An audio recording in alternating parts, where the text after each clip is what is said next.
all Marylanders care about, whether it's equal pay for equal work, whether it's ensuring that homeowners can stay in their homes and that, our wealth is not being artificially eroded by the practices of banks in our state, to protecting consumers against things like, increase of healthcare premiums unnecessarily.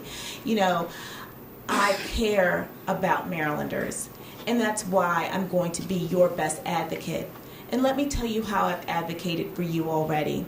When the citizens in Sandy Spring, Maryland, and Montgomery County could not get something as simple as an address for property that they owned in their families for over 100 years and they had been paying taxes on, I stood up for them and I ensured that they got addresses. And within 2 months of me dealing with this issue, they were issued addresses. And this issue had been going on for about 6 or 7 years back and forth with government bureaucracy preventing them from being able to exercise their basic rights as property owners. In addition to that, recently I was asked by a family in Aberdeen to help them save a historic property, and I was proud to have filed an injunction on behalf of the Grant family and got that injunction so that we can keep their home and keep a historic resource here in the state of Maryland. I've been working with young people for the past 10 years to keep them out of jail so that we can end this thing called mass incarceration. You need an attorney general who not just will boast about their legislative record, but boast about their record as an attorney. And that's what I've been doing on this campaign, and that's why you should elect me Attorney General. Thank you. I want to end with a story. It's a story about a young girl named Grace. Grace, as you've already heard, was a promising 15-year-old student, but Grace was being bullied. It wasn't the kind of bullying you may remember from the schoolyard. She was being bullied over the internet. These are the next generation issues that we're dealing with. Day in and day out, she was getting emails, harassing and threatening emails, and she couldn't take it anymore, so she stopped going to school. And her friends would call her up at night, and they would say, "Did you see what he wrote about you on Facebook? Did you see what he said he was going to do to you if you came to school the next day on Twitter?" These are the kinds of issues that caused Grace tragically to take her own life 2 years ago, Easter Sunday. But here's what we did about it. We passed the toughest anti-cyberbullying legislation in the country. We're trying to make our kids safe. We are now a national leader on keeping our kids safe on the internet, where there's a lot of work left to do, and we need to keep on doing it. What I have learned from this experience, my daughter, who's nearly 2 years old, is now playing music on my wife's iPhone, and she's calling her grandparents over Skype because she knows how to use the systems better than I do. The most important job of the AG is to keep our families safe, to keep our children safe. I am interested in doing that. I am ready to do that.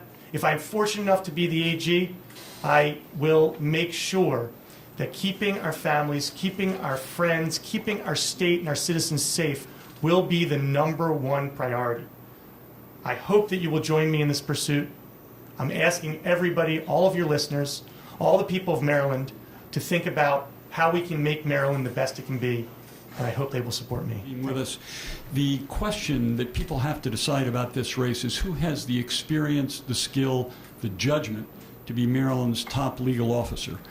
I can promise you that I will show up for work every day. In sharp contrast, John Cardin skipped 75% of the votes in the Ways and Means Committee this year. If you don't show up for work, you shouldn't be asking for a promotion. I can tell you that as AG, I will fight with every fiber in my body to prevent any more Newtowns, any more Columbines, any more Columbia Malls. That's why the Brady campaign to prevent gun violence has endorsed me.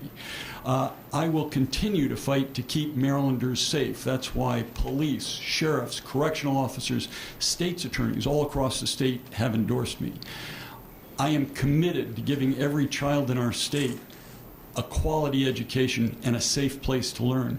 That's why the teachers, the Maryland State Education Association, has endorsed me.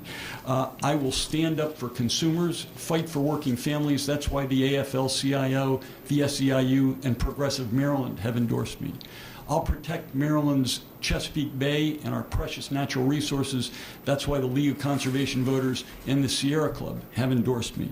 And the two people who know best what it takes to be Maryland's Attorney General. Our former Attorneys General, Steve Sachs and Joe Curran, have endorsed me because they know I'll be the people's lawyer. I'm very proud to have been endorsed as well by the Washington Post, the Baltimore Sun, all 6 of Baltimore City's senators, and Congressman Elijah Cummings. I'm very proud to have earned all of their support. I hope to earn that of you and your family as well. Thank you.